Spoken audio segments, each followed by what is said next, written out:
Hello mes Pams, on se retrouve pour une nouvelle interview positive et aujourd'hui je reçois quelqu'un que j'adore puisque je suis son travail depuis bientôt 2 ans et donc du coup je pouvais pas passer à côté. Antoine, est-ce que tu vas bien? Oui, ça va et toi? Alors, Antoine BM qui a disparu des réseaux sociaux récemment mais qui a une chaîne YouTube qui a déjà passé les 100 000 abonnés. Oui. Est-ce que tu peux nous parler un petit peu de toi et de comment t'en es venu à être entrepreneur? Oui, alors moi, mon truc c'est que je gagne ma vie en vendant des formations sur internet. J'aide les gens à gagner eux-mêmes leur vie avec leur activité sur le web. Donc j'ai commencé avec un blog, ensuite j'ai fait des vidéos sur YouTube, j'ai commencé à développer ma base d'abonnés sur YouTube. Ensuite je suis passé au podcast et maintenant c'est simple, j'envoie un email par jour pour aider les gens à apprendre à vendre, à faire du marketing, à gagner leur vie, à être libre en faisant ce qu'ils aiment. Et c'est comme ça que je fais ça. Et ça a été une longue histoire, c'est-à-dire que d'abord j'étais étudiant en école de commerce, j'ai lancé mon truc, j'ai mis 3 ans avant vraiment que ça marche. Après j'ai arrêté mes études, je me suis lancé à plein temps, j'ai voyagé en Asie du Sud pendant un bout de temps. J'ai lancé mon activité pendant ce temps, ça a commencé à marcher, j'ai commencé à gagner ma vie avec. Et ensuite, depuis, ça fait 3 ans maintenant, je gagne ma vie avec ça. D'accord. Et pourquoi tu t'es lancé en tant qu'indépendant? Donc tu as fait une école de commerce. Ouais. Finalement, tu aurais pu faire consultant ou aller à la défense. Qu'est-ce qui t'a donné envie d'être indépendant et d'avoir un peu plus de liberté? Ouais, alors il y a plusieurs choses. D'abord, je ne savais pas vraiment ce que je voulais faire. Quand j'étais petit, je voulais être journaliste. J'ai fait plusieurs stages, tu sais, les fameux stages de 4e, ouais. etc. dans des rédactions Là où journalistes. je fais des photocopies, non? Ouais. Je me suis rendu compte en fait que l'ambiance n'était pas si bonne que ça, que les gens surtout n'avaient pas beaucoup de liberté. C'est-à-dire que voilà, c'était la crise, hein, c'est toujours la crise pour les journalistes. Et tu fais pas ce que tu veux. Moi, ce que j'aimais, c'était avoir le contrôle total sur les choses. Et je me suis dit, bon, faut que je sois entrepreneur. Et ensuite, je suis tombé complètement par hasard sur des types qui parlaient de ça sur internet, qui disaient voilà, moi je gagne ma vie avec mon blog et tout, tu vois, ils se la pétaient un peu. Moi j'étais oh, c'est trop cool, moi aussi je veux faire ça. Moi je veux faire pareil. Ouais, je vais faire pareil, moi aussi je vais gagner ma vie avec mon blog. Et parce que j'avais toujours créé plein de blogs dans ma vie ou des petits trucs, enfin j'adorais créer des machins comme ça et partager des idées, mais j'avais jamais pensé que je pouvais gagner ma vie avec. Et donc j'ai testé ça. J'ai vu au bout de 6 mois, en faisant mon premier lancement de produit, que je pouvais générer de l'argent avec ça, et qu'il y avait des gens, je sais pas d'où ils sortaient, mais qui étaient prêts à me donner de l'argent, tu vois, à me donner 50 € contre une formation, alors que j'avais 18 ans, tu vois, je parlais, enfin même pas, j'avais 17 ans, je parlais pas très bien, enfin j'avais pas beaucoup de connaissances, mais je voyais qu'il y a des gens qui étaient prêts à le faire. Je me disais, si là aujourd'hui, à 17 ans, en n'ayant pas beaucoup de connaissances, il y a des gens qui me sont prêts à me donner de l'argent et qui me permettent de générer 800 € en une semaine, peut-être que si je continue, si je m'y mets à fond, d'ici 1 an, 2 ans, 3 ans, je pourrais en vivre et je pourrais être libre. Et c'est cette idée de liberté qui m'a vraiment donné envie de faire ça, quoi. Ok. Je sais que tu as eu un stage qui a un peu aussi joué dans ta prise de décision. Ouais. Est-ce que tu peux nous parler de ce que tu as ressenti en fait la seule fois où tu as été confronté au monde du salariat? Alors, c'est pas la seule fois où j'ai été confronté au monde du salariat. Ce que je dis moins, mais qui est quand même très important, c'est qu'ensuite, j'ai travaillé 1 an en alternance pour un entrepreneur français qui est hyper cool, qui était hyper cool avec moi, qui bossait sur le web aussi, avec lequel j'étais dans un coworking en fait parisien avec des mecs qui sont super cool, qui sont toujours mes potes aujourd'hui. Donc ça a beaucoup joué comme expérience positive. Donc avec le salariat, non, avec le salariat, j'ai une expérience négative, une expérience positive, mais j'ai davantage retenu l'expérience négative puisque l'expérience positive était bien, mais j'étais pas vraiment satisfait non plus parce que moi, encore une fois, j'ai besoin de contrôler. Même si les gens sont sympas, même s'il y a une bonne ambiance, même si je fais des trucs qui m'intéressent, si j'ai pas le contrôle dessus, il y a un moment, je vais m'en désintéresser et surtout, je vais pas être bon dedans.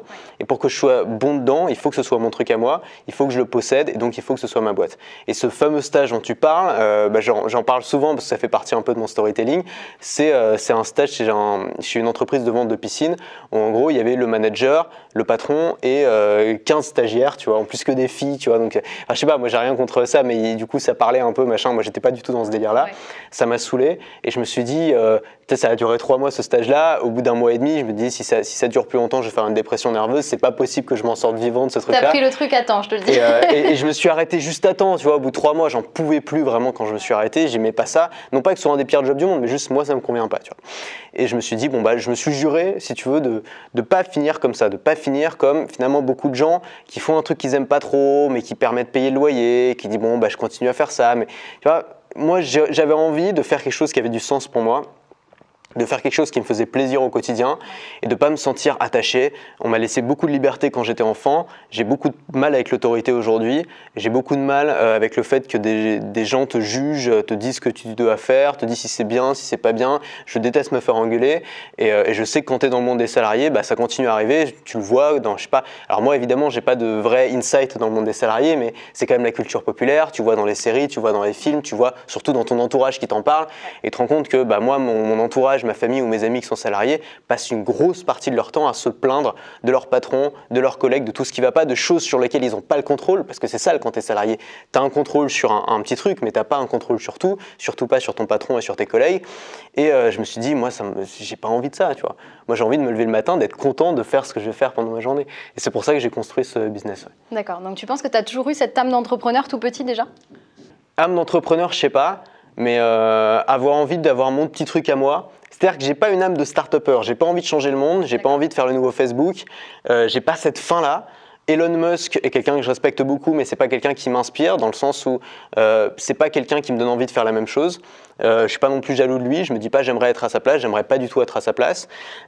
Ces grandes figures-là servent parce qu'elles montrent une direction, elles montrent ce qu'un homme est capable de faire, mais pour moi c'est pas un modèle pour la majorité, c'est pas un modèle pour moi. Moi j'avais simplement envie de faire mon truc dans mon coin, d'être tranquille, d'être libre. Et après quand j'ai commencé à voir ça, c'est-à-dire que la première étape, mon premier objectif c'était ça. Je me dis si je peux vivre de ça, ça va être tellement bien mes journées, tu vois. Et tu t'imagines ça, tu te fais des films, tu dis ça va être tellement bien. Bon au bout d'un moment tu l'as, au bout d'un moment t'es un peu blasé. Alors tes parents, tu te réveilles pas tous les matins en mode c'est Noël quoi. Tu vois que si c'est Noël tous les jours, au bout d'un moment c'est plus Noël. Mais je suis quand même très content. Au moins t'es jamais déprimé, t'es content de ce que tu fais. Tu peux être déprimé pour d'autres trucs, voilà, mais en tout cas ça viendra pas de là. Au boulot, et ça viendra pas. Les problèmes pour moi ne viennent rarement du boulot, tu vois, très rarement. Et ça c'est une chance que j'ai. J'ai pas de raison de me plaindre de mon boulot, tout se passe bien. Et après, bah là, quand j'ai commencé à en vivre, quand j'ai atteint ce premier objectif-là, je me suis dit, OK, comment je peux continuer à me challenger, à avoir des objectifs, à m'amuser en fait dans ce que je fais. Et là, je me suis dit, bah forcément, comment s'amuser en ayant un business, bah, en essayant de générer plus de chiffre d'affaires, en essayant de viser plus haut, en essayant de toucher plus de clients, en essayant d'avoir plus d'impact dans leur vie. Et là, je me suis formé beaucoup en marketing, en vente, la psychologie de la persuasion, du changement, ce qui est un domaine qui est fascinant parce qu'en fait, c'est la psychologie tout court. C'est-à-dire que si tu sais convaincre, pour savoir convaincre et persuader, il faut d'abord connaître les gens. Il faut connaître ses propres faiblesses, ses propres failles. Tu apprends beaucoup sur toi-même quand tu apprends ces choses-là. Tu apprends beaucoup sur les autres, sur nos biais. On se rend compte qu'on a énormément de biais. On pense souvent en tant qu'être humain être des créatures rationnelles, mais on n'est pas du tout des créatures rationnelles. On a une part rationnelle, mais on a une grosse part émotionnelle, complètement biaisée par notre culture, par tout un tas de choses. Et quand tu apprends, moi j'ai trouvé ça fascinant en fait d'apprendre ces biais et ensuite de les exploiter. Alors après, il y a deux façons de les exploiter. Soit parce que c'est une arme puissante la persuasion. Soit tu l'utilises pour faire du mal, c'est-à-dire pour vendre de la merde à des gens qui n'en ont pas besoin, soit tu l'utilises pour faire quelque chose qui selon toi en tout cas a du sens, c'est-à-dire vendre aux gens des produits qui peuvent les aider. Et moi c'est ce que j'essaye de faire en tout cas et ce que je pense faire dans mon activité. Alors moi qui fais partie de ton audience et de tes clientes, clairement oui, super valeur. Merci. Et je vous le recommande mais je vous en parlerai plus à la fin. Tu es un vrai passionné de la création de contenu, on peut le dire. Tu as été tour à tour, blogueur, youtubeur, podcasteur, je sais pas comment on peut dire maintenant, mailer professionnel. Je sais pas, moi j'aime sur le mail. Copywriter, on peut dire c'est écrire pour vendre, c'est ce que je fais dans mes mails. Exactement. Et en fait, ça a toujours été des transitions qui se sont faites radicalement. Et d'un point de vue extérieur, on a l'impression que tout ce que tu touches transforme en or et que ça se fait sans doute ni peur. Tu es là, tu dis bonjour, c'est ma dernière vidéo YouTube, si tu veux continuer, viens sur le podcast. J'arrête le podcast, rendez-vous par mail, etc. Et du coup, j'ai envie de savoir un peu ce qui se passe pour toi, c'est-à-dire comment tu gères ces transformations qui se font hyper radicalement. Est-ce que tu n'as pas de doute, pas de peur et tu y vas en mode ça va bien se passer? Comment toi tu gères ça? Alors déjà, pour moi, c'est pas si radical que ça parce que pour moi, le changement le plus radical serait de changer de business, ou de changer d'audience, ou de changer même de thématique, ce que j'ai jamais fait depuis le début. Je parle toujours un petit peu des mêmes sujets, même si j'essaye d'évoluer. Et ensuite, changer de format, c'est plus un défi, c'est un truc, il y a quelqu'un qui le fait, ça m'intrigue, je me dis tiens, il a l'air d'avoir de bons résultats, j'ai envie d'essayer. Et moi, j'aime pas être en phase de transition. Je trouve ça pénible, tu vois. Quand tu es dans un déménagement, il y a des gens qui aiment bien, mais moi, j'aime pas ça. Être en déménagement, c'est pénible. Être en train de faire les papiers, là, j'ai une nouvelle voiture, tu vois, être en train de faire les papiers pour ça, c'est pénible. Être en train de passer son permis, c'est pénible. Toutes ces choses-là sont pénibles parce que c'est des périodes de transition où t'as pas encore le résultat que tu veux, mais tu as déjà abandonné le monde d'avant. Tu vois, par exemple, tu veux déménager dans un nouvel appartement, tu as déjà tout mis dans des cartons, donc tu peux plus profiter de ton ancien, mais t'es pas encore dans le nouveau, du coup t'es le cul entre deux chaises, et ben moi j'aime pas ça. Et donc j'aime pas faire deux trucs en même temps, et j'aime bien le focaliser sur une seule chose. Et donc à un moment je me dis, bon bah il y a un type là qui fait des mails, ça a l'air cool, ça a l'air de bien marcher, moi j'aime bien écrire, ça fait longtemps que je l'ai pas fait, hop je vais m'y mettre. Et ben j'ai pas envie de me poser la question pendant 6 mois, il faut que j'essaye tout de suite, et j'essaye tout de suite. Si ça avait pas marché, tu vois, j'aurais fait pendant 2 semaines. Si ça avait pas marché ou pendant 1 mois, bah c'est pas grave, je serais revenu aux vidéos. Tout le monde se serait pas barré pendant 1 mois en disant oh le malade il fait des mails, je me cache, je me désabonne à tout jamais. Ça se passe pas comme ça. Ou alors ceux que t'as pas peur de perdre, quoi. C'est ça. Et en fait c'est ça aussi qui se passe, c'est que moi je prône, quand on développe une audience, je prône vraiment ce truc-là, de chercher à tout prix une audience que j'appelle une audience qualifiée, c'est-à-dire des gens qui sont pas seulement, qui te regardent pas parce que quand ils s'ennuient, mais qui te regardent quand ils ont envie d'apprendre des choses. Ça veut juste dire ça en fait. C'est pas forcément des gens qui sont fans de toi. Moi je pense pas que ce soit nécessaire d'avoir des fans ou des gens qui veulent savoir tout ce que tu fais à chaque minute. Après il y a 2 types de fans, du travail et pas fans en mode groupie. Pas fan en mode groupie, en mode Justin Bieber, tu vois. Mais par contre, la personne, moi j'ai juste envie que les gens me suivent, non pas pour tromper l'ennui, mais parce qu'ils ont envie d'apprendre des trucs. C'est juste ça. Et quand tu as des gens qui te suivent parce qu'ils ont envie d'apprendre des trucs, qui apprennent des trucs avec toi, qui progressent avec toi, à qui tu fais ressentir des choses, qui vont associer peut-être ton nom ou ta tête à un changement important dans leur vie, je sais parce que moi-même j'ai fait partie de cette audience-là pour d'autres personnes, et tu as envie de suivre la personne. Et si la personne elle change de thématique, ou même si la personne se barre ou fait autre chose, ou même lance un nouveau business, même ça, tu vas avoir envie au moins par curiosité de savoir ce qu'il va faire. Et moi j'ai la chance j'ai construit une audience qui est comme ça, c'est-à-dire que le noyau dur de mon audience, c'est des gens qui me suivent depuis longtemps, c'est des gens qui sont très impliqués dans cette thématique-là, et c'est des gens qui sont prêts à me suivre quand je m'amuse à faire des trucs un peu différents, et je me suis amusé à faire pas mal de trucs différents. Du coup, tu as un peu ce truc-là de dire, moi j'aime tout tester.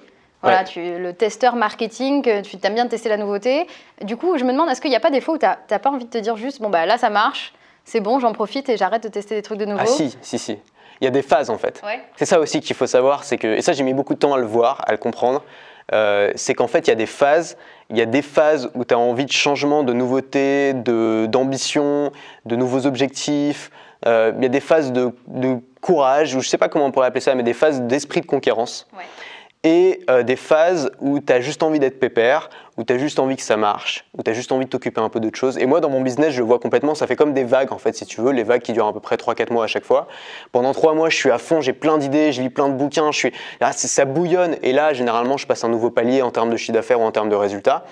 Et ensuite, je suis dans le creux de la vague, qui n'est pas négatif non plus, où l'objectif, c'est je m'intéresse à d'autres trucs, ou alors je voyage, ou alors je rencontre des gens, ou je sais pas. Je vais un peu moins m'intéresser au business, ou alors je vais lire des livres qui sont dans d'autres thématiques que mon business. Je vais faire tourner le truc un peu en pilote automatique, c'est-à-dire que je vais continuer à travailler, mais avec des systèmes que je connais bien, en suivant des plans que je connais bien, sans trop sortir de ma zone de confort, sans trop prendre de risques. Et ça va maintenir le business tel qu'il est. Mais c'est pas à ce moment-là que je vais avoir des fortes hausses de croissance. C'est plutôt, tu vois, je fonctionne par vague en fait. D'accord, donc il y a des moments où tu es là, ok, je teste la nouveauté, machin, et de temps en temps où tu profites et tu dis, bah voilà, ça tourne un peu tout seul, et c'est cool. Ouais. Est-ce qu'aujourd'hui tu vis la semaine de 4 heures? C'est la grande question. Moi, j'ai beaucoup de mal à répondre à cette question parce que ce bouquin m'a beaucoup influencé. C'est un bouquin de Tim Ferriss qui explique comment... c'est un bouquin sur la gestion du temps.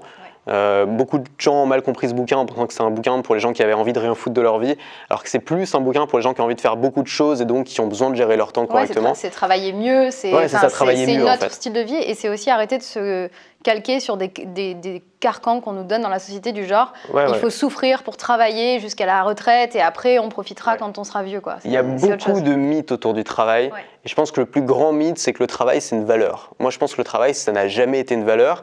La preuve, c'est que si le travail c'est une valeur, il n'y aurait pas de progrès technique. Parce que le progrès technique, ça sert à se débarrasser du travail. Quand tu crées un ordinateur, ça sert à faire le travail plus rapidement. Quand tu crées la moissonneuse-batteuse, ça sert à plus mettre 200 personnes dans un champ plié en deux, à couper le... Et je pense que c'est ça en fait qui est important. C'est-à-dire que si le travail était une valeur, on laisserait les gens pliés en deux, on serait encore tous dans les fermes à couper du blé, et je pense qu'on ne serait pas forcément super heureux à faire ça. Et en fait, le travail, on a toujours essayé de l'éliminer. Donc c'est bizarre de dire que quelque chose est à la fois, c'est une valeur, c'est bien, c'est éthique, machin, et en même temps essayer d'à tout prix de le supprimer, de l'éliminer. Ça fait il y a une incohérence. Moi, j'aime pas trop quand il y a ce genre d'incohérence, donc je pense que c'est pas ça. Je pense que le travail n'est pas une valeur, je pense que le travail est quelque chose à éliminer, quelque chose à optimiser. On peut aimer son travail, on peut le faire bien, mais on peut aussi essayer de le faire efficacement. C'est-à-dire de le faire de manière intense. Quand tu le fais, tu es à fond dedans, tu passes 2 heures, tu coupes tes notifications, tu n'es pas en train de faire 15 trucs en même temps. Et c'est peut-être le mal, j'ai l'impression, de notre société actuelle, c'est qu'on a beaucoup d'interruptions. Ouais. On pense être multitâche alors que ça a été prouvé que le multitâche, ça n'existe pas. On alterne d'une tâche à l'autre très très vite. Ça épuise notre cerveau. On rentre le soir, en plus on se tape les bouchons le soir, on arrive chez soi, on est fatigué, on a les yeux gros comme ça. Et je pense que c'est un gros problème parce que ça nous empêche de nous concentrer sur ce qu'on fait et d'être vraiment bon. Alors que si on prend 2 heures dans une journée, 2 heures où tu dis pendant ces 2 heures-là, je vais faire l'action la plus importante de ma journée.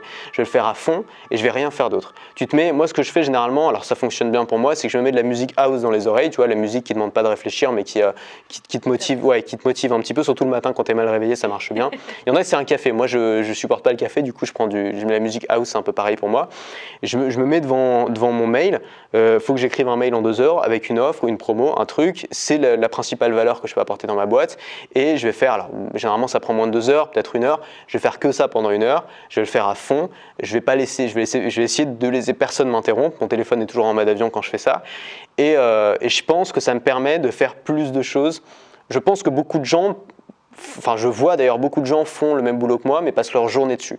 Et je passe mon temps à me demander mais qu'est-ce qu'ils peuvent bien faire de leur journée? Parce que moi je ne sais pas quoi faire de plus en fait. C'est-à-dire que je fais l'essentiel, j'ai un assistant qui s'occupe du support client, tout ça, je gère quelques campagnes même à côté parfois de pub Facebook ou de stratégie pour acquérir de l'audience. Je fais des formations, je fais une nouvelle formation toutes les 2 semaines, je fais du contenu tous les jours. Je vois pas ce que je peux faire de plus si tu veux. Et pourtant, il y a des mecs qui font le même boulot que moi, mais tu les vois, ils ont jamais le temps, ils peuvent jamais sortir, ils sont toujours le nez dans leur truc. Et je sais pas ce qu'ils font. C'est un grand mystère. Donc du coup, aujourd'hui, tu peux pas te dire si tu vis la semaine de 4 heures, mais tu vis ta vie de rêve? Ouais. Ouais. Alors moi, j'ai une question aussi pour parler un peu plus du côté, pas négatif, mais qui est aussi un peu plus difficile à gérer, dans ton parcours, en tout cas depuis que je te suis, que ce soit par le blog, sur la chaîne YouTube, donc je vais réexpliquer mieux.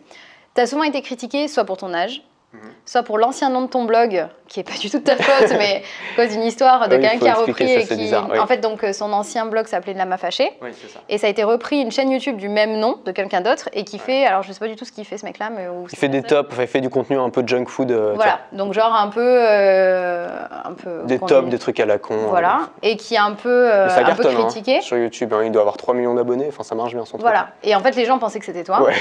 Fin esprit de déduction. Ouais. Ça, les gens sont forts quand même, à fond.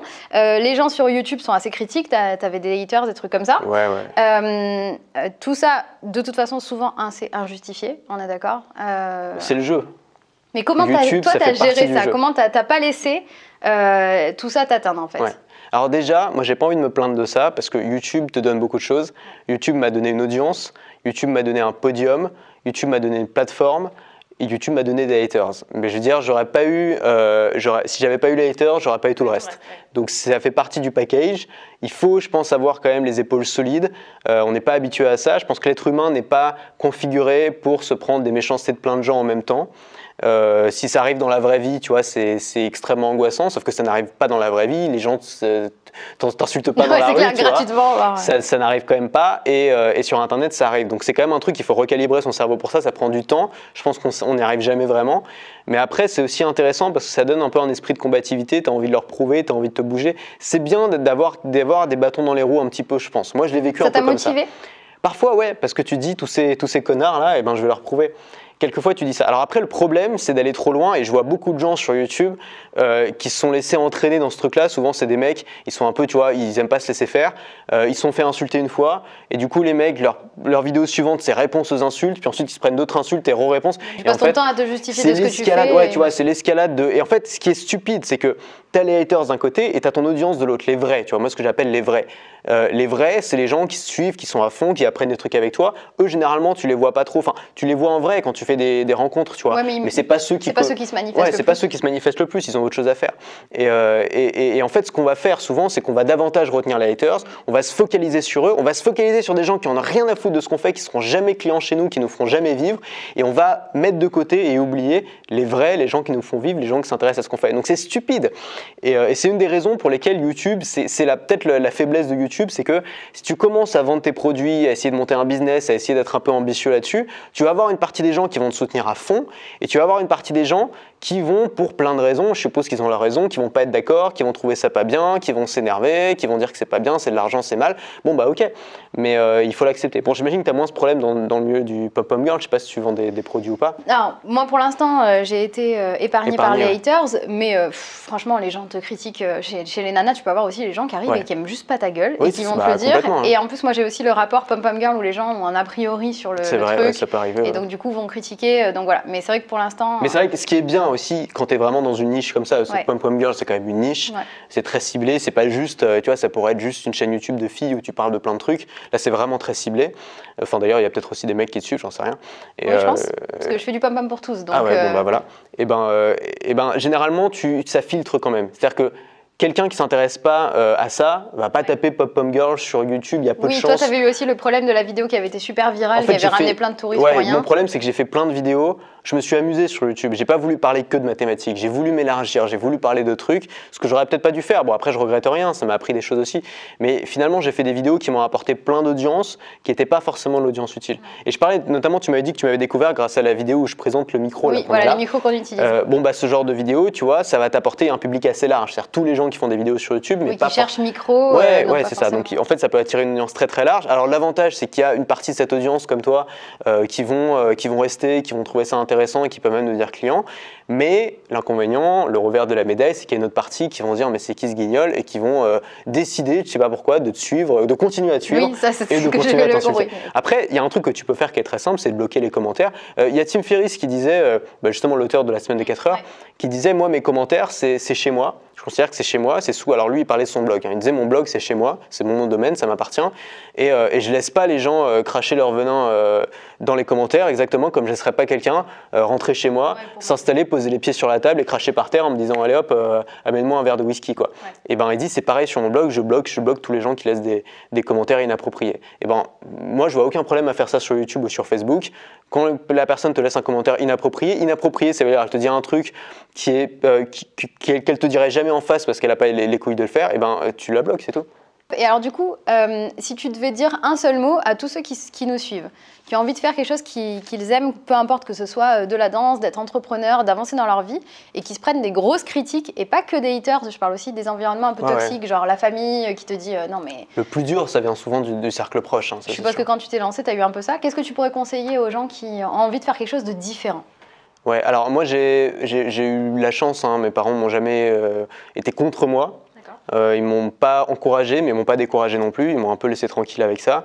Ce qui faisait qu'ils avaient un environnement neutre, ce qui est une bonne chose, je pense, parce que d'un côté, si les gens t'encouragent trop, ils peuvent te mettre sur la mauvaise voie, et c'est pas forcément une bonne idée. De l'autre côté, s'ils te découragent trop, bon bah c'est pas non plus une bonne idée. Moi, je pense qu'il faut se créer. Alors, moi, j'ai énormément aidé par un environnement virtuel. Ce que j'appelle un environnement virtuel, c'est des gens que j'ai trouvés sur Internet qui faisaient quelque chose qui m'intéressait et que j'ai un peu inclus dans ma famille, tu vois. Des gens qui ne me connaissaient pas. Hein. Tu peux créer un environnement virtuel comme ça, trouver des gens sur Internet qui parlent, qui disent des choses qui te parlent. Voilà, tu te dis, ça me prend au trip. Des gens qui vont t'aider, des gens qui vont t'apporter de la valeur, des gens qui te ressemblent et qui ont réussi quelque chose que tu as envie de faire. Ça, c'est très fort. Il n'y a rien de plus inspirant. C'est quoi la définition de quelque chose d'inspirant, de quelqu'un d'inspirant? C'est quelqu'un qui nous ressemble, qui était comme nous aujourd'hui, et qui a atteint un objectif qu'on rêve d'atteindre. C'est ça qui est inspirant. C'est pas le mec qui est né avec une cuillère en argent dans la bouche, qui est super beau, sourire bright, et qui a toujours tout réussi dans la vie. C'est le type ou la nana qui est comme nous et qui a réussi un truc que nous on essaye de faire. C'est ça qui est inspirant. Et ben, ce qui est génial avec Internet, et c'est ça le bon côté, parce qu'on a parlé des haters, mais il y a aussi les bons côtés. Ce qui est génial avec Internet, c'est que on peut enfin être en contact avec des gens comme nous, même si on est quelqu'un de super bizarre. Et c'est ça le truc. Oui, tu trouveras toujours quelqu'un qui te ressemble et qui partage un peu ce que toi tu partages. Tout à l'heure, j'ai déjeuné avec une amie d'enfance. Et elle m'a dit, ouais tiens, j'ai une passion en ce moment, c'est de faire de la correspondance, tu vois, d'envoyer des lettres écrites à des gens que je connais pas. Alors, je me suis dit, mais c'est quoi ce truc-là? Ça a l'air génial ton machin. Et elle m'a dit, j'ai trouvé ça sur Instagram, c'est une toute petite communauté en France où c'est des gens qui s'amusent à faire, enfin, surtout des filles, mais aussi des garçons qui s'amusent à faire des lettres, mais tu vois, des trucs jolis et tout, avec parfois des petits autocollants, des petits machins, tu vois, des trucs un petit peu girly, mais tu vois, créatifs. Et elle s'amuse à envoyer ça à des inconnus qu'elle trouve aussi sur Instagram. Et donc moi, je suis rentré un peu dans ce réseau-là. Je me suis fait 2-3 potes et on a commencé à s'envoyer des correspondances. Comme ça, on se raconte notre vie un peu comme tu pourrais faire à ta grand-mère, tu vois. D'accord. C'est genre ton correspondant qu'on avait, genre le correspondant espagnol ou allemand, mais en France. Exactement. Alors en France ou aux États-Unis, mais elle le fait pas spécialement pour apprendre l'anglais, elle le fait pour le plaisir. Elle me dit, bah voilà, j'adore ça. Chaque jour, j'écris, ça me fait un loisir créatif. J'ai des nouvelles de gens et tout. Voilà, et c'est génial. Et c'est un truc que tu pouvais pas faire il y a 20 ans. Comment tu pouvais savoir que ça existait une communauté comme ça? Alors tu me diras, la correspondance, ça existe depuis longtemps. Mais il y a plein de choses comme ça qui n'existaient pas. Moi, j'ai un loisir, par exemple, c'est l'urbex. Tu vois, ça veut dire urban exploration, c'est explorer des lieux urbains abandonnés. Et donc ça peut être des châteaux abandonnés, les catacombes de Paris, les parcs d'attractions fermés, ce genre de choses. Bon, faut faire attention, mais j'aurais jamais eu l'idée de faire ça s'il n'y avait pas Internet. Il se trouve qu'avec un pote, un jour, on est tombé par hasard sur un site qui proposait de faire une visite non officielle des catacombes. On a cherché pendant 3 jours l'entrée, on a fini par la trouver, on s'est éclaté et on s'est amusé, quoi, tu vois. Et on s'est dit, c'est génial, on va continuer à le faire. On a découvert ce que c'était que l'urbex grâce à Internet parce qu'on n'avait aucun ami qui faisait ça et qui connaissait ça. Et là, l'autre jour, on s'est fait une virée en Belgique. On s'est fait 4 châteaux abandonnés en Belgique. C'était incroyable, un hôpital psychiatrique abandonné en pleine nuit, des trucs qu'on n'aurait jamais trouvé sur Internet. Et personne nous a refilé l'adresse sur Internet, mais simplement on a vu des gens qui le faisaient, qui partageaient leurs photos. Ouais. On fait notre petite enquête, on trouve l'endroit. Mais tu vois, c'est ça aussi Internet, c'est que ça divise énormément et on le voit aujourd'hui. J'ai l'impression en termes de politique, en termes, tu vois bien avec l'élection américaine. Enfin, on voit vraiment l'impact des réseaux sociaux et d'Internet sur le mépris que les gens peuvent avoir les uns avec les autres et le fait que ça divise. Mais on voit pas aussi, ce qu'on voit moins peut-être, c'est le fait que ça unit et que ça rassemble des communautés et qu'aujourd'hui c'est beaucoup plus facile d'être bizarre en 2018, d'être un mec ou une nana bizarre, ou avoir des lubies bizarres, ou avoir des loisirs ou des hobbies bizarres, que dans les années 80 où tu étais exactement pareil que tous tes potes qui regardaient tous exactement la même chose à la télé. Donc moi j'aime bien ça. Et je pense que c'est génial, évidemment, si tu veux créer une activité en ligne ou un business ou quelque chose, quoi. C'est super parce que ça réunit exactement ce que je vous dis toujours, mes pommes. Mon mantra, c'est toujours le même, c'est be pommes, be positive, be yourself. Et dans be yourself, on a tous notre pâte au casque, on a tous nos trucs, on se dit oh, je suis bizarre, il n'y a que moi qui fais ça, etc. Et finalement, avec Internet, on trouve plein de trucs. Ça peut être aussi, je pense à ça, on en avait parlé dans la vidéo de Léa Bordier, le Sharecore que j'avais fait avec elle. Quand t'es jeune, t'as plein de trucs adolescents où t'as un truc bizarre, ou que ce soit des maladies, ou des... Voilà, moi quand j'étais jeune, je portais un corset et je me sentais le monstre du collège. Et je me dis, si j'avais eu Internet et que j'avais vu des nanas qui s'assumaient vachement, qui disaient que c'était OK et tout, en fait, ça t'aide à sortir. Pareil pour l'entrepreneuriat, et je reprends ce que tu disais. En fait, on dit souvent qu'on est les 5 personnes qu'on fréquente le plus, et c'est pas forcément les personnes que tu as en vrai. Moi, personnellement, quand je me suis lancée dans l'entrepreneuriat, c'est pareil, j'étais un peu la fille chelou, c'est-à-dire que tu quittes du commercial pour faire pom-pom girl, faut quand même un peu s'accrocher. Et je suis tombée sur des mecs comme Antoine, qui vivait de son solo, enfin qui était solo entrepreneur, qui était sur YouTube, qui faisait des vidéos, qui partageait des bons conseils et qui disait bah voilà, tu veux faire ton truc, tu peux, voilà les bons conseils, peu importe votre thématique, si vous aimez, que vous êtes passionné, voilà comment avancer. Et je me disais ah ok, bah peut-être que dans mon environnement actuel c'était bizarre, mais je pouvais avoir des exemples et des mentors un peu virtuels qui te disent t'es pas seul dans ton délire, avance et va de l'avant, c'est top. Ouais, c'est ça, si la norme en fait n'est pas chez toi, tu peux la trouver ailleurs. Ça, c'est hyper bien. L'idéal, c'est tu te crées une norme. Par exemple, si chez toi la norme c'est d'être salarié, bah, tu vas trouver sur Internet un monde, un univers où la norme c'est d'être entrepreneur. Exactement. Et c'est beaucoup plus facile. Et tu peux aussi les rencontrer en vrai, c'est ça, tu vois, on ne serait jamais rencontrés sur Internet. Ça c'est vrai, exactement. Et en plus après tu as la possibilité de voir ces gens, alors quand c'est français ou pas, remarque il y a des gens qui rencontrent, je sais pas si tu as rencontré Casey Neistat finalement, tu en parlais beaucoup. Non, je suis passé devant chez lui, mais j'ai pas osé faire le relou et l'attendre en bas. Ouais, mais ça aurait pu ça, mais c'est vrai qu'il y a des gens comme ça qui vont rencontrer après les gens avec qui ils ont échangé et où ça fait grandir. Et j'avais le plaisir de dire à Antoine juste avant qu'on commence la vidéo, bah voilà, on se rencontre, mais juste il y a 2 ans, je suivais ces vidéos pour faire grandir cette chaîne et avoir des bons conseils. Et finalement, aujourd'hui, on échange ensemble et c'est hyper cool. Tout à l'heure, tu nous disais que quand tu t'es intéressé pour développer ton business, tu avais lu pas mal de livres aussi pour à la fois l'aspect business, mais à la fois compréhension de l'humain. Est-ce que tu aurais les 3 livres qui t'ont le plus aidé ou qui t'ont le plus marqué en développement personnel, ce serait quoi? Alors, j'ai toujours du mal à répondre à cette question parce que il y a des livres que je lis à moitié et qui m'aident énormément. C'est-à-dire que c'est bizarre, hein, mais il y a des livres, j'en lis un tiers ou un quart. j'ai trouvé ce que je voulais dans ce livre et je me l'approprie à 100%. Par exemple, en ce moment, je suis en train de lire un bouquin qui s'appelle So Good They Can't Ignore You. La thématique, le concept du bouquin peut être résumé en 2 lignes. C'est, t'as pas forcément besoin de suivre ta passion pour être heureux. Tu peux juste devenir excellent dans un domaine. La passion va venir après et c'est un moyen beaucoup plus efficace, beaucoup plus fort d'être excellent comme idée, tu vois. Et en fait, ce bouquin est super chiant à lire. En plus, il n'a pas été traduit en français, donc je me le tape en anglais. C'est que des références de potes à lui, de machin.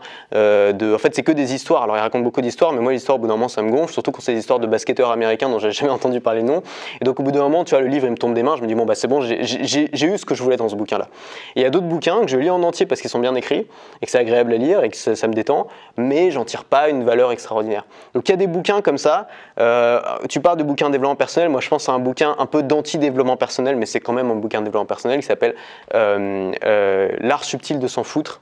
Il a été traduit en français comme ça. En anglais, il s'appelle The Subtle Art of Not Giving a Fuck. Et ce bouquin est excellent parce que déjà, c'est très drôle, très agréable à lire. Pareil, j'ai pas fini, mais j'ai dû en lire les 3/4, très agréable à lire. Plein de vérités. C'est un bouquin qui casse les idées reçues. Moi, j'aime bien les bouquins qui cassent un peu les idées reçues et qui va aussi te donner confiance en toi et qui va te dire, voilà, tu peux accepter des défauts, tu peux accepter qui tu es. Et pareil, le message principal de ce bouquin que moi j'ai retenu, c'est la solution, pour être heureux en gros, il faut pas la solution c'est pas de se débarrasser de ses problèmes, c'est de choisir les problèmes que tu vas avoir dans ta vie. Et ça m'a beaucoup marqué parce que j'ai compris que voilà, mon truc, c'était vraiment l'époque quand je disais ça, c'était l'époque où je voulais rien avoir comme problème, je voulais vraiment être libre de tout et rien avoir dans ma vie. Et puis je me suis dit finalement, je peux peut-être m'installer et vivre à Paris, je peux peut-être prendre cet appart, je peux peut-être vivre en couple, je peux peut-être accepter tout ça à partir du moment où je l'ai choisi et où c'est les problèmes que je veux bien gérer. D'accord. Parce qu'avant, tu étais en mode non, c'est là, il y a des contraintes. Je voulais pas d'engagement, aucun engagement. Et aujourd'hui, j'ai un peu plié avec ça. Je suis devenu plus flexible, c'est-à-dire que j'accepte des engagements, mais seulement ceux que j'ai délibérément choisis, où je connais les conséquences, où je sais comment en sortir. Et c'est aussi une façon plus agréable de voir les choses parce que c'est le genre, moi j'aime bien les bouquins qui cassent tes excuses. Qui te donne plus l'occasion de te plaindre. Et comme je te disais que mon boulot, le boulot que je fais me donne pas l'occasion de me plaindre parce que je l'ai choisi, c'est pareil avec quand tu as lu ce bouquin, c'est pareil, c'est-à-dire qu'à partir du moment où tu choisis tes problèmes, tu n'as pas le droit de t'en plaindre parce que tu les as choisis. Oui. Et donc forcément, tes journées sont plus agréables quand tu as le sentiment d'avoir le contrôle. C'est un truc tout bête, hein. On parle pas de trucs mystiques ou de spiritualité, on parle juste de quand tu as le sentiment d'avoir le contrôle sur les choses, ça se passe mieux. C'est tout. Les conneries, tu les assumes, c'est ton problème. Les problèmes, tu les gères parce que c'est à toi de les gérer, parce que tu as le contrôle. Tu trouves des solutions, tu peux voir ça comme un jeu. Mais la tristesse, la profonde déprime, c'est de se dire je subis ma vie, je subis les autres, je subis mon patron, je subis tout, et je suis là et la seule chose que je peux faire, c'est râler. C'est quand même triste. Et se dire j'ai du contrôle, même si tu n'en as pas tant que ça, se dire j'ai du contrôle, ça au moins j'ai le contrôle dessus, ça je peux choisir, ce problème je peux le choisir, t'as plus l'occasion de râler et de te plaindre. Et ça c'est bien. Ça libère complètement l'esprit et t'arrêtes de te prendre la tête avec des conneries. Aussi, ouais. Pendant très longtemps, ton mantra c'était reste libre. Ouais. Est-ce que tu aurais un conseil pour tous ceux qui nous regardent pour mettre un peu plus de liberté dans leur quotidien ? Bonne question. Merci. Un conseil pour mettre plus de liberté dans leur quotidien. Alors moi j'ai beaucoup voyagé et le voyage est très important pour moi parce qu'il donne un sentiment de liberté qui est intense et je pense que c'est le conseil que je donnerais, ce serait de voyager. Maintenant c'est encore une fois c'est une question de choix, c'est-à-dire qu'on n'est pas obligé de voyager pour se sentir libre, je pense que la liberté ça se trouve à l'intérieur, la liberté c'est en fonction de chacun, c'est comme le succès. C'est-à-dire que le succès, on a envie de te faire croire qu'il n'y a qu'une définition du succès, c'est, c'est être bien, machin, avoir la bonne famille, machin. Mariage, bébé, la belle voiture, la belle montre, et puis je vais à boulot, la défense. Bon, il y a plein de définitions de succès, il y a 1 million de définitions de succès, et surtout, les définitions de succès, elle est personnelle. C'est-à-dire que si toi, ton truc, c'est la nature, la campagne et tout, qu'est-ce que tu vas aller vivre en ville pour avoir du succès ? C'est pas, tu vas juste tout foirer si tu vas vivre en ville et que tu aimes la campagne. Si tu aimes la campagne, va vivre à la campagne. Si tu n'aimes pas la France, va vivre ailleurs, il n'y a pas de problème, tu as le droit. Si au contraire, t'aimes la France, te force pas à aller vivre ailleurs pour payer moins d'impôts ou je ne sais quoi, profite, tu vois. Il y a beaucoup de pression de la part des autres là-dessus, alors qu'il ne devrait pas y en avoir parce que devrait être une démarche 100% personnelle et intérieure. Et ben c'est pareil pour la liberté. C'est-à-dire qu'il y a des gens et des petits jeunes comme moi qui se baladent en Asie du Sud-Est en disant à tout le monde ouais, regardez comme ma vie elle est cool. C'est pas parce qu'ils te disent ça qu'ils sont plus libres que toi. C'est ça qu'il faut bien comprendre. C'est que peut-être que toi dans ta tête t'es plus libre. Peut-être que toi t'as le sentiment d'avoir du contrôle sur tes relations. Peut-être que toi tu te sens bien, tu te sens en confiance. Donc c'est vraiment une question de sentiment. Et pour moi, la meilleure chose à faire, c'est tester plein de choses. C'est pour ça aussi que je teste pas mal de choses dans ma vie. Essayer d'avoir du contrôle sur des choses, je sais pas, sur ta santé, sur tes voyages, sur tes relations, sur des tas de choses. Tester des trucs. Identifier quels sont les éléments, les choses, les actions qui te donnent en retour le plus de sentiments de liberté et faire en sorte qu'il y a ces actions qui arrivent souvent dans la vie. Et peut-être la deuxième chose qui pour le coup est beaucoup plus concrète, c'est de ne pas avoir trop de possessions. Et ça, c'est un truc que j'ai vraiment senti. Et le moment où tu le sens le plus, c'est quand tu voyages. Ouais. Mon premier voyage, je suis parti avec le gros sac à dos de randonnée de ma mère. Ça faisait 2 fois ma taille, c'était n'importe quoi. Ça m'a pourri mon voyage. Et dès que j'ai pu m'en débarrasser, le filer à un pote, je l'ai fait. Je me suis pris à la place un petit sac cabine. Mon voyage a changé radicalement du jour au lendemain. Ensuite, je me suis trouvé un sac encore plus petit. Ensuite, un sac encore plus petit. Là, mon objectif pour mon prochain voyage, c'est de partir avec un petit sac tellement léger que je peux le garder toute la journée sur le dos sans rien enlever, tu vois, sans même repasser à l'hôtel. Et j'ai remarqué que en fait, plus tu voyages léger, plus tu ressens ce sentiment de liberté. Et de la même manière dans ta vie, moins tu as d'objets, moins tu as de possessions, plus tu vis simplement, plus tu as ce sentiment de liberté. Peut-être que c'est pas pareil chez tout le monde, mais c'est un truc à essayer. Le minimalisme, le minimalisme aujourd'hui, ouais. Moi je sais que ça me fait du bien aussi de me libérer de tout ça et de me dire finalement ce que tu t'achètes après c'est plutôt des expériences, un confort de vie, du plaisir avec les relations que tu as, etc. Mais finalement pas 10 000 paires de shoes, pas la plus grosse bagnole, une voiture qui roule bien, qui est pratique. C'est pareil avec les engagements, tu vois. Un petit peu d'engagement c'est bien, c'est nécessaire pour avoir un équilibre dans sa vie. Mais dès que tu as trop d'engagement, en fait, dès que tu commences à te lever le matin et à te dire aujourd'hui, je suis obligé de faire tel truc, tel truc, tel truc, tel truc et tel truc, ça devient compliqué. Moi, j'aime bien pouvoir me lever le matin et dire aujourd'hui, je fais ce que je veux. Je peux ne pas faire de mail si j'ai pas envie de le faire. J'ai pas de rendez-vous qui est prévu, tu vois, où je peux annuler. Je peux me barrer. Là, je peux prendre ma voiture et aller à la plage, quoi. C'est pas grave en fait. Personne va m'engueuler. Je vais pas recevoir un appel furieux de mon patron. Oui, c'est ça. Ça pour moi, c'est un gros sentiment de liberté. C'est-à-dire que tu vas où tu veux, quand tu veux, personne te fait chier, quoi. Tout en ayant un petit peu de responsabilité quand même. Tu vois, c'est trouver le juste équilibre en fait. Mais c'est comme, tu vois, oui, c'est comme en politique. C'est une question d'équilibre. Je veux dire, la sécurité et la liberté, tu peux pas avoir les deux. Tu peux pas avoir dans un pays une sécurité énorme et une liberté énorme. Il y a forcément l'un au détriment de l'autre. Et donc la solution, tu vois, les mecs avec le terrorisme, ils sont marrants. Ils arrivent, il y a qu'à, tu vois, ils arrivent avec tout leur yaka, il y a qu'à tous les arrêter, il y a qu'à tous les ficher, il y a qu'à contrôler tous les trucs internet. Ouais, mais au bout d'un moment, et les autres, tu vois, et les gens qui sont pas des terroristes et qui d'un coup se font priver tout un tas de liberté et passent 4 heures à l'aéroport simplement parce qu'ils veulent prendre un avion pour Marseille. Tu vois, tous ces gens-là, ils payent pour une minorité de dégénérés. Et c'est ça en fait le problème, c'est qu'on pense qu'il y a une solution à tout alors qu'il n'y a pas de solution universelle, c'est extrêmement compliqué. Le gars il veut devenir ministre, il a un super programme, il fait campagne et tout est simple, il devient ministre et il se rend compte qu'en fait c'est pas simple du tout, qu'il comprend rien à rien et qu'il subit tout un tas de trucs, les lobbies, les machins, et que son boulot c'est d'essayer de faire chier le moins de monde possible, tu vois. C'est pas trouver des solutions miracles, c'est une question de curseur, il faut mettre le curseur au bon endroit et forcément si tu mets le curseur à droite, t'as des mecs qui vont se lever qui vont pas être contents, si tu mets trop à gauche, t'as leurs opposants qui vont se lever qui vont pas être contents. Et c'est un boulot qui est extrêmement difficile. Et c'est pareil dans sa vie, un boulot qui est difficile dans sa vie, c'est de mettre le curseur au bon endroit et c'est d'être ni trop frustré parce qu'on n'a aucun contrôle et trop de responsabilités, ou l'inverse, tu vois, ou ni avoir une liberté totale, tu vois, mais avoir aucun ami, être célibataire toute sa vie, avoir plus aucun contact avec sa famille, tu vois, c'est pas non plus une vie qui fait envie qui que ce soit. Donc trouver le bon curseur, quoi. Et on peut le voir comme un jeu, hein. C'est un truc à trouver, ça prend du temps, ça peut prendre des années. Trouver votre liberté, les pommes, c'est le moment, c'est de se dire. C'est vraiment bien ce que tu dis parce qu'effectivement, des fois, tu vois des gens sur Internet, sur YouTube qui voyagent à l'autre bout du monde et tu dis il a l'air heureux, il a l'air libre, je vais faire la même chose, mais si ça te correspond pas, ça peut pas marcher. Alors, juste pour ça, ça fait penser à un truc, il y a une citation d'Oussama Amar que j'adore, ça c'est le genre de citation qui peut changer ta vie si tu l'appliques vraiment et si tu l'inclus dans ta vision des choses. C'est ne compare jamais la vitrine des autres avec ton arrière-boutique. Je me sers énormément de ça et je l'avais découvert dans une de tes vidéos où tu en parlais. C'est le truc qui va changer votre vision des choses et d'arrêter de comparer ce que les gens montrent avec ce que toi tu as à l'intérieur. C'est ça. Et ben en fait, ce que tu vois, c'est que sur Internet, tous les gens, que ce soit moi sur YouTube ou dans mes mails, ou les mecs sont sur Instagram qui racontent. Sur Instagram, tu vas pas mettre les moments où tu passes ta journée gueule de bois devant Netflix, allongé sur le canapé en pyjama. Hein. Les gens ils mettent pas ça sur Instagram. Ils mettent la soirée de la veille, super cool. Ouais. Ils vont te mettre quand ils sont dans une chambre d'hôtel comme ça. Ça, ils vont tout partager. Et c'est normal parce que tu as envie de partager ce qui est bien. Quand tu t'ennuies, quand tu t'emmerdes ou quand tu es malheureux, t'as aucune envie de partager quoi que ce soit.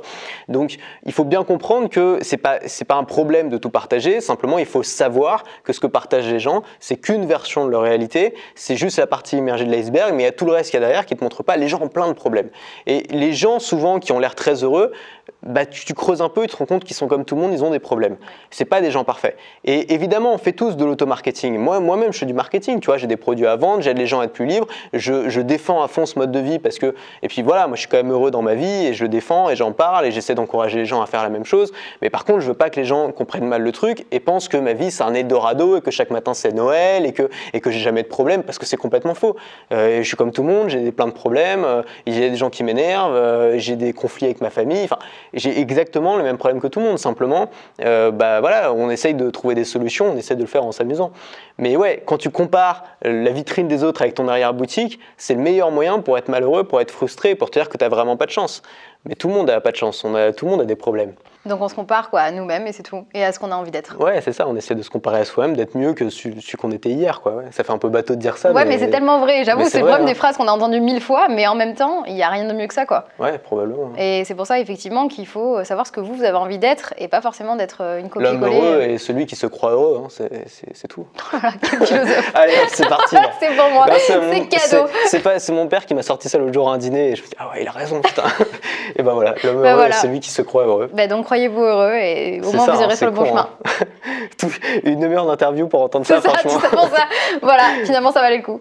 En tout cas, Antoine, je voudrais te remercier. Avant qu'on termine cette interview, qui est donc une interview de personnalité positive, et merci d'en avoir fait partie, est-ce que tu pourrais nous dire, pour toi, quelle est la personnalité positive qu'il faudrait que j'aille rencontrer, ou celle qui t'a le plus inspiré? Ah, bonne question aussi. Attends, il fallait me laisser un petit peu de temps, parce que je ne sais pas si j'ai en tête, mais... j'ai envie de dire ma voisine du dessus. C'est très con, mais... Ta voisine du dessus? Ma voisine du dessus, c'est une petite dame. Elle doit avoir 90 ans. Elle met, pour te donner un indicateur, elle met à peu près 35 minutes à monter les escaliers. Et elle est, en plus, la pauvre, elle est au 5e étage, dernier étage, il n'y a pas d'ascenseur. Mais quelle horreur. Elle a son petit caddie. Alors moi, quand je la croise, tu vois, je l'aide avec son caddie, mais quand même. Et cette femme, tu vois, elle peut être au 4e étage et demi, tu vois, genre ça fait déjà 25 minutes qu'elle est en train de monter. Tu vas la croiser dans l'escalier et elle va toujours te faire un immense sourire, plein de chaleur, plein de compassion. Elle est toujours en train de rigoler, elle est toujours en train de se marrer. Elle a une pêche, une joie de vivre alors qu'elle est quand même super âgée. Et en fait, moi, je me suis toujours dit, parce que tu sais, souvent quand tu vois les vieux dans la rue, surtout quand t'es gamin, ils ont l'air un peu, tu vois, ils ont l'air un peu chiants. Tu vois, les mecs qui secouent sa canne en l'air et tout, tu te dis, mais... Ouais, les rabat-joie, un peu, genre. Les vieux aigris. Et je me suis dit, est-ce que quand tu deviens vieux, tu deviens forcément aigri? Ou est-ce que quand tu es aigri, tu deviens un vieil aigri, et quand tu es joyeux, tu deviens un vieux joyeux?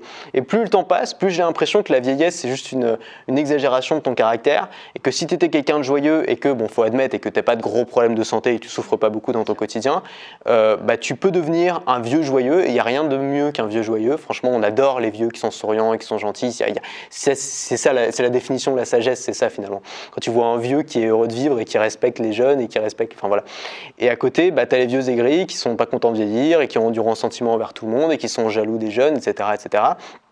Et pour te dire, bah voilà, faudrait que tout le monde rencontre ma voisine du dessus. Trop bien, parce que cette femme-là, elle est super joyeuse et ça fait plaisir de la voir. Ça met le smile à chaque fois. Tu vois, c'est con, hein, mais je la croise et je suis heureux. Je me dis, bah, tu vois, parce que j'ai passé la matinée à voir des mecs sur YouTube qui sont en train de se battre pour des conneries. Et là, je prends l'escalier et je vois ma petite vieille de dessus qui est heureuse, quoi. Voilà. C'est excellent. Ça me fait sourire. Antoine, un grand merci pour ton partage. Merci à toi. Merci d'avoir répondu à toutes mes questions et d'avoir été avec nous.